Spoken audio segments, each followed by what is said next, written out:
Hello everybody, नमस्कार। Mishra defence institute के YouTube channel पर एक बार फिर आपका स्वागत है। मैं ए.के. मिश्रा पिछले 30 साल से एनडीए का मैथ पढ़ा रहा हूं और आज हम नया टॉपिक लेके आए हैं और टॉपिक का नाम है बाइनॉमियल थ्योरम। उसमें आपको ट्रिक्स टेक्निक के साथ बताएंगे कि कैसे हम कुछ क्वेश्चन वर्बली सॉल्व कर पाएंगे, वर्बली बिना कुछ पेन पेंसिल के, और हम ऐसे वर्बली इसका जवाब दे पाएंगे। तो बिना कुछ समय गंवाए हम लोग शुरू करते हैं नई ट्रिक टेक्निक सिखाने के लिए। देखो यहाँ पर थोड़ा सा सीखना पड़ेगा। Term contains x to the power m in the expansion of a x to the power p plus b by x to the power q to the whole power n is t r plus 1। यानी जिस term में x to the power m contain करेगा वो term t r plus 1 होगा, जहां पर r की value क्या है, np minus m divided by p plus q। ठीक है, तो यहाँ पर देखिए इसमें a and b they are the constant और x to the power p है plus b divided by x to the power q है। तो यहाँ पर ए बी का कोई इंपॉर्टेंस नहीं है, कोई कांस्टेंट हो सकता है, उससे कोई लेना देना नहीं। तो यहाँ पर देख रहे हैं जो आर की वैल्यू निकाल रहे हैं वो n इंटू पी, यानी इसका प्रोडक्ट और minus m divide by p plus q, इसको दिमाग में रखिएगा। अगर हम इसी में पूछेंगे टर्म इंडिपेंडेंट ऑफ x, तो यहाँ x टू द पावर 0 होगा, यानी ये चीज नहीं सब्ट्रैक्ट होगा, np divide by p plus q। अगर हम कहेंगे x power minus something, -3 -4 minus कुछ भी पूछ दिया, तो यहाँ पर इस केस में माइनस माइनस पर करके प्लस ऐड हो जाएगा। तो हम लोग वैरायटी ऑफ क्वेश्चंस इस पैटर्न में हम लोग डील कर सकते हैं। कभी टर्म पूछेगा, कभी कोफिशिएंट पूछेगा, कभी बाइनरी कोफिशिएंट पूछेगा, कभी टर्म इंडिपेंडेंट ऑफ एक्स पूछेगा, कभी टर्म एग्जिस्ट करेगा, कभी नहीं करेगा। ठीक है, तो हम लोग सीखते हैं एक एक करके मल्टीपल क्वेश्चंस, एक ही में सारा चीज क्लियर हो जाएगा। तो एक बार मैं समझ रहा हूँ ये दिमाग में बैठ गया होगा। जब भी हम इसको एक्सप्रेशन करेंगे a x to power p plus b divided by x power q to the whole power n, n यहाँ पर कोई भी इंटीजर हो सकता है, ठीक है, और यहाँ पर एक्स पावर एम, यहाँ पर भी एम की वैल्यू कुछ भी हो सकती है, पॉजिटिव इंटीजर, नेगेटिव इंटीजर, कुछ भी, या इंडिपेंडेंट ऑफ एक्स होगा तो एम की वैल्यू 0 होगी। ठीक है, तो यहाँ पर ये टर्म होगा और यहाँ पर आर ही होगा। मैं समझता हूँ कि ये चीज आपको जरूर पता होगी कि जब हम लोग ए प्लस बी, यहाँ पर अगर हम x to the power x plus मान लो a to the power n लिखते हैं, तो इसमें टी आर प्लस 1 जो टर्म हो जाता है एन सी आर, और x to the power n minus R और a to the power r। ये तो आपको पता ही होगा बाइनॉमियल थ्योरम के एक्सपेंशन में कि हम लोग इसके एक्सपेंशन में T R plus 1th term will be N C R x power n minus R 8 power r।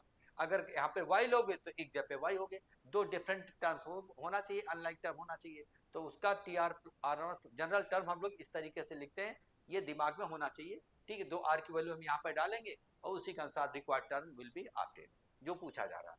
तो हम लोग जैसे एक एग्जाम्पल से समझाते हैं, यहाँ पर देखिएगा, कुछ term contains x power m into x to the power 3 plus 7 by x to the power 2 to the whole power 15। अब यहाँ पर इस केस में हम लोग जब कंपेयर करेंगे इससे, तो यहाँ पर वर्बली भी हो सकता है। देखिए यहाँ पर 3 इंटू 15 45 और माइनस 5 तो 40 minus m 40 divided by 5 p plus Q 3 plus 2, तो 40 डिवाइडेड बाई 5 8। ठीक है, 40 डिवाइडेड 5 8, 8 5 जा 45, ठीक है 40 सॉरी। तो यहाँ पर इस केस में 40 डिवाइडेड 5 आर की वैल्यू 8 आएगी, जहां आर की वैल्यू 8 आएगी तो कहेंगे 9th टर्म होगा। तो हो गया verbal, which term contains x power 5 in the expansion of 15। आप भी वर्बल ही कर सकते हो। आर की वैल्यू हम लोग कैसे निकाले हैं, यहाँ पर 3 इंटू 15 3 इंटू 15 माइनस 5, ये वाला 5 x पावर 5, क्योंकि यहाँ पर m की वैल्यू क्या है, m की वैल्यू यहाँ पे 5 है, n इंटू पी, समझ लो ये आपका p हो गया, ये n हो गया, ये q हो गया, divided by p plus q 3 plus 2। तो can't you do it verbally, आराम से कर पाओगे। 3 into 15 45, 45 minus 5 divided by 3 plus 2 p plus q, तो 40 आएगा ऊपर, तो 40 divided by 5 it will B 8। तो यहाँ पर आर की वैल्यू जब 8 आई तो इसका मतलब क्या, इसमें डालेंगे तो 9th टर्म होगा। तो आप इसको कोशिश करो वर्बली हम लोग इसका जवाब दें। अब अगला क्वेश्चन देखिएगा, अगर इसी में, अच्छा वो टर्म कैसे निकालोगे, 9th टर्म कैसे निकालोगे एक बार वो भी देख लेते हैं। तो T9 अभी हम फार्मूला लिखे थे, T9 इक्वल टू हो जाएगा 15C8 हो जाएगा, है ना। TR+1 में NCR होता है, जहां 9 है तो यहाँ 8 हो जाएगा। और पहला टर्म 2x⁻³ का पावर क्या हो जाएगा यहाँ पर 15 माइनस 8 और 7/x² अभी हम जनरल फार्मूला लिखे थे, TR+1 equal to NCR x⁻n−r और a⁻r। तो यहाँ पर ये x हो गया, ये a हो गया, तो यहाँ पर हो जाएगा NCR, ठीक है। 9th टर्म चाहिए, r की वैल्यू 8 डालोगे तो यहाँ पर 9 टर्म आ जाएगा TR+1 से, है ना। TR+1 अभी फार्मूला मैं लिखा था NCR और x⁻n−r और a⁻r। कब, किस वाले में, यहाँ पर x + a⁻n का एक्सपेंशन में हम लोग इसकी बात किए थे अभी, ठीक है। तो उसी में हम लोग 9th टर्म आ गए। अब इसमें से अगर हम ये कहते कि 9th टर्म का बाइनोमियल कोफिशिएंट क्या है, तो बाइनोमियल कोफिशिएंट केवल इसकी बात करेंगे, ठीक है, इसकी 15CR वर्बल हो जाएगा। r की वैल्यू हम लोग क्या निकाले, 8 निकाले, तो हम लोग इस केस में 9th टर्म का बाइनोमियल कोफिशिएंट क्या हो जाएगा 15CR। बहुत सारे क्वेश्चन हम लोग बात करेंगे इसमें से। अब देखिए हम लोग बात करते हैं नेक्स्ट क्वेश्चन। नेक्स्ट क्वेश्चन क्या हो जाएगा कि which term contains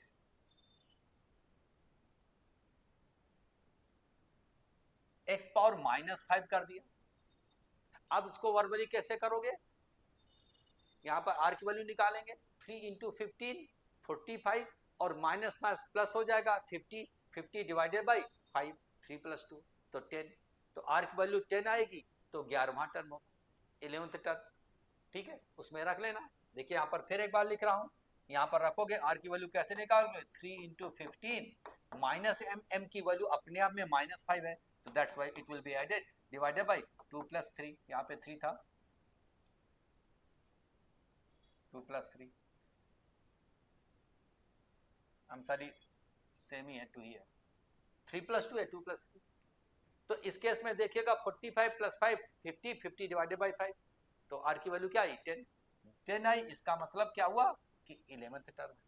अब 11th टर्म कैसे निकालोगे, आपको बता चुका हूँ, T11 इक्वल टू हो जाएगा 15C10, यहाँ 11 है तो यहाँ एक कम हो जाएगा, और वही फर्स्ट टर्म 2x⁻³ का होल पावर हो जाएगा 15 - 10 दैट इज 5 और 7/x² 5 10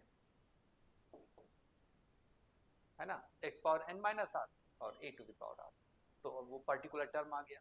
तो जैसे जब टर्म पूछेगा, टर्म नाम पूछेगा तो ये निकालने की जरूरत नहीं, सिर्फ बता देना r की वैल्यू 10 आई तो कहेंगे 11th टर्म में ये वाला चीज होगा। अगर हम यहाँ पर हम which टर्म बजाय फाइंड द कोफिशिएंट ऑफ, है ना, coefficient of x⁻⁻5 in the expansion of, coefficient पूछेगा तो कोफिशिएंट यहाँ टर्म लिख करके और कोफिशिएंट निकाल लेंगे, 15C10, 2 का पावर यहाँ पर कितना हो जाएगा, 2 का निकाल लिया सेपरेट, तो 2 का पावर 5 और यहाँ पर हो जाएगा 7 का पावर कितना हो जाएगा 10 हो जाएगा, तो ये कोफिशिएंट हो जाएगा और बाकी x का वैल्यू यहाँ पर -5 रहेगा, इसी का तो निकाल रहे हैं। तो कोफिशिएंट में ये आ जाएगा 15C5, न्यूमेरिकल वैल्यू यहाँ 2 का पावर 5 हो जाएगा और 7 का पावर 10 हो जाएगा, ठीक है। अगर यहाँ पे मान लो निगेटिव होता तो यहाँ पे निगेटिव टर्म डालते, अगर ऑड पावर होगा तो माइनस हो जाएगा कोफिशिएंट, और इवन पावर होगा तो प्लस ही रहेगा। थोड़ा थोड़ा मैनिपुलेशन आराम से कर लोगे। तो यहाँ पर अगर हम लोग सिर्फ बाइनोमियल कोफिशिएंट पूछते, ठीक है, तो उस केस में हम लोग केवल इसकी बात करते, कोफिशिएंट की बात करेंगे तो टोटल की बात करेंगे। तो ये क्वेश्चन यहाँ पर find the coefficient of x⁻⁻5 in the expansion of this, तो कोफिशिएंट की बात हो गई तो ये हो गया, ठीक है।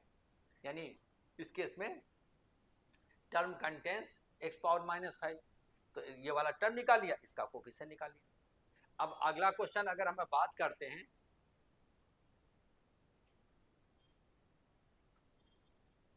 अगला क्वेश्चन अगर हम बात करते हैं टर्म इंडिपेंडेंट ऑफ x, यानी x⁻0, जिसको बोलेंगे टर्म इंडिपेंडेंट ऑफ एक्स, मतलब जिसको बोलेंगे एब्सोल्यूट टर्म। इसको एक्सपेंड करेंगे तो उसमें से कोई टर्म ऐसा भी आ सकता है जिसमें x दिखे ना, केवल न्यूमेरिकल वैल्यू रहे, उसको बोलेंगे एब्सोल्यूट टर्म जिसमें न्यूमेरिकल वैल्यू रहे, या टर्म इंडिपेंडेंट ऑफ एक्स। इसका मतलब है कि x पावर 0, यानी which term contain x power 0, x power 0 मतलब 1, टर्म x ही ना रहे, ऐसा भी बात कर सकते हो।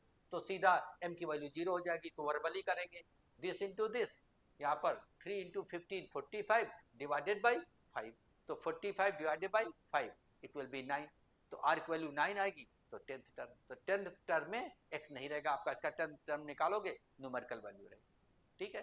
तो यहाँ पर r की वैल्यू आ जाएगी आपका 3 इंटू 15 डिवाइडेड बाई 3 प्लस 2, क्योंकि m की वैल्यू 0 है, तो टर्म इंडिपेंडेंट ऑफ x आराम से आ गया।